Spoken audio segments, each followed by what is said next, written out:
Hello दोस्तों, स्वागत है आपका अपने चैनल नॉलेज कैप पर। अब हम आपका दोस्त अंबर तिवारी और ये सुबह 6 बजे की क्लास है जिसमें हम डिस्कस करते हैं डेली करंट अफेयर को। तो आज हम डिस्कस करने वाले हैं 16 जून। जी हाँ दोस्तों, आज है 16 जून और हम 16 जून 2020 के करंट अफेयर को आज की क्लास में डिस्कस करने वाले हैं। तो चलिए ये स्टार्ट करते हैं जिसमें हम 15 सबसे ज़्यादा इंपॉर्टेंट क्वेश्चन आज के दिन के जो हैं वो डिस्कस करेंगे। चलिए आइए। तो पहला क्वेश्चन हमारा कि केंद्रीय कृषि कल्याण मंत्रालय द्वारा स्वदेशी उत्पादकों के प्रचार हेतु किस नई परियोजना का प्रारंभ किया गया। मतलब स्वदेशी चीज़ों के प्रसार हेतु किस परियोजना का प्रारंभ किया गया है। सहकार मित्र, सरकार मित्र, सरोकार मित्र या सर्वस्व मित्र। तो इसका सही आंसर है दोस्तों कि सहकार मित्र एक इंटर्नशिप योजना है। ठीक है। और इसमें स्वदेशी उत्पादकों के प्रचार से संबंधित जानकारी प्रसारित करने के लिए इसे बनाया गया है। और इस योजना के तहत शैक्षिक संस्थानों के पेशेवरों को किसान उत्पादक संगठन में नेतृत्व और उद्यमशीलता की भूमिका विकसित करने का कार्य करना होगा। तो बेसिकली ये उद्यमशीलता और लीडरशिप है ना, मतलब एंटरप्रेन्योरशिप और लीडरशिप की जो क्वालिटी उसको डेवलप करने के लिए बनाया गया है सहकार मित्र। अगले क्वेश्चन की तरफ हम चलते हैं कि भारत सरकार द्वारा उर्दू भाषा में विज्ञान की प्रथम प्रकाशित पत्रिका का क्या नाम है। मतलब ऐसी पत्रिका जो पहली बार उर्दू भाषा में प्रकाशित हुई है, तो इसका क्या नाम है। साइंस की दुनिया, वैज्ञानिक दिशा, भारत की नई दिशा या विज्ञान दिशा। आइए देख लेते हैं। तो साइंस की दुनिया, जी हाँ दोस्तों, साइंस की दुनिया जो है ये उर्दू में प्रकाशित पहला आपके एक तरह से पत्रिका है।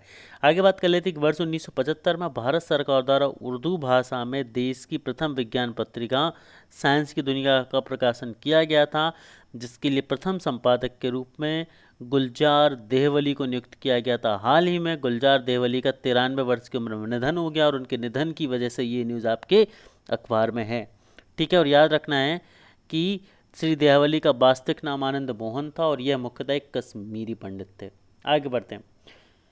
वह भारतीय कंपनी जिसके द्वारा राइट्स इश्यू तंत्र का प्रयोग कर अतिरिक्त धन जुटाया गया है। राइट्स इश्यू तंत्र का प्रयोग कर अतिरिक्त धन उठाया गया। वह कौन सी भारतीय company. Reliance industries limited, Mahindra finance limited, Tata power limited या आदित्य बिरला सीमेंट लिमिटेड। तो आगे देखते हैं। राइट्स इश्यू का अभिप्राय एक ऐसे तंत्र है जिसमें कंपनी अपने मौजूदा शेयरधारकों से अतिरिक्त पूंजी जुटाती है। ठीक है। राइट्स इशू बोलते हैं, मतलब अपने राइट्स को इशू करके वो पैसा कलेक्ट कर लेती है। इस व्यवस्था का लाभ स्टॉक एक्सचेंज में सूचीबद्ध कंपनियों के द्वारा ही लिया जा सकता है, जिसमें ग्राहकों को अतिरिक्त शेयर खरीदने का अवसर प्रदान किया जाता है। और हाल ही में रिलायंस इंडस्ट्रीज लिमिटेड ने राइट्स इशू का प्रयोग करते हुए अतिरिक्त जो धन है वो जुटाया है। और हमें ध्यान देना चाहिए कि कई अवसरों पर कंपनियां द्वारा अपने कर्ज को कम करने के लिए भी राइट्स इशू का उपयोग किया जाता है। आगे बढ़ते हैं। वह राज्य सरकार जिसके द्वारा कोविड-19 महामारी के संदर्भ में घर घर निगरानी नामक मोबाइल एप्लीकेशन प्रारंभ करी गई है। तो घर घर निगरानी नामक मोबाइल एप्लीकेशन किस राज्य के द्वारा बनाई गई है। राजस्थान, हरियाणा, पंजाब या गुजरात। तो आइए देख लेते हैं इसका सही आंसर क्या होगा दोस्तों कि घर घर निगरानी जो ऐप है ये पंजाब सरकार के द्वारा कोविड-19 महामारी को नियंत्रित करने के लिए बनाई गई है। और इस मोबाइल एप्लीकेशन के माध्यम से जो आवेदक हैं वो कोविड-19 की शुरुआती परीक्षण हेतु आवेदन कर सकते हैं। मतलब यदि आपको लगता है कि आप में इनिशियल सिम्टम्स हैं तो बिल्कुल आप इस चीज़ के थ्रू अप्लाई कर सकते हैं।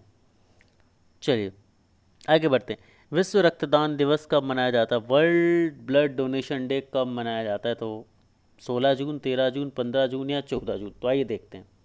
इसका सही आंसर है कि विश्व रक्तदान दिवस जो होता है वो प्रतिवर्ष 14 जून को मनाया जाता है और ये रक्तदान की अहमियत को बताता है और इसे बढ़ावा देने के लिए बनाया गया। अगला क्वेश्चन है। केंद्र सरकार ने कारोबार के लिए कितनी राशि के ऋण को बिना किसी जमानत के देने की घोषणा की है। तो कारोबार के लिए 3 लाख करोड़ की राशि की बात की गई है होलसमली। और यह जो एक राशि है ये एमएसएमई और अन्य गवर्नमेंट स्कीमों के द्वारा प्रदान की जाएगी। अमेरिका ने कोविड-19 के खिलाफ लड़ने के लिए भारत को कितने अमेरिकी डॉलर देने की घोषणा की है। तो इन्होंने $3.6 मिलियन अमेरिकी डॉलर देने की घोषणा की है।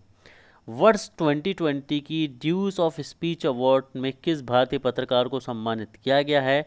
तो इसका सही आंसर है कि सिद्धार्थ वरदराजन को 2020 की ड्यूज ऑफ स्पीच अवार्ड में सम्मानित किया गया है। किस खेल के पूर्व राष्ट्रीय चैंपियन मनमीत सिंह बलिया का कनाडा में 11 मई को निधन हो गया था। तो ये थे टेबल टेनिस से संबंधित खिलाड़ी।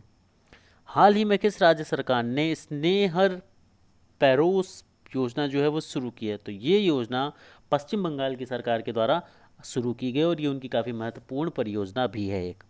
हाल ही में किस देश ने FightChess.com ऑनलाइन नेशंस कप जीता है? तो ये कप हाल ही में चीन ने जीता है।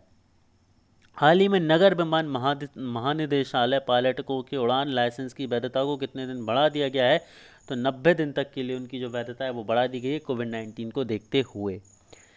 किस राज्य सरकार ने सभी सरकारी कर्मचारियों के स्थानांतरण पर रोक लगा दी है कि वहाँ पर किसी भी तरह के स्थानांतरण नहीं होगा? तो ये उत्तर प्रदेश सरकार ने लगाई है।